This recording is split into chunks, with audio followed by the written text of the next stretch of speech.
कीड़े मार दवाओं के बजाय लाउड स्पीकर का इस्तेमाल। ये पागलपन लगता है ना, लेकिन पौधे न सिर्फ कुव्वत समाअत रखते हैं बल्कि वो मखसूस शोर की शनाख्त भी कर सकते हैं। ये कुछ आवाजों पर रद्द अमल भी जाहिर कर सकते हैं।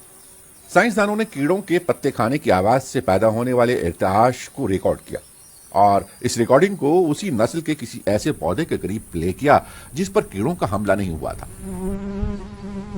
तो नोट किया गया कि रिकॉर्डिंग की इस आवाज के फौरी बाद ही पौधे ने हमला आवर कीड़ों को रोकने के लिए दिफाई केमिकल पैदा करना शुरू कर दिया। हालांकि इस पौधे के आसपास कीड़े मकोड़े नहीं थे।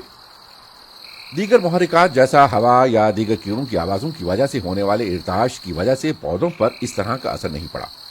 साइंसदान नहीं जानते कि इस मैकेनिज्म की वजह क्या है, क्योंकि पौधों का दिमाग या आसाबी निजाम नहीं होता जो उन्हें किसी रद्द अमल पर उकसाए।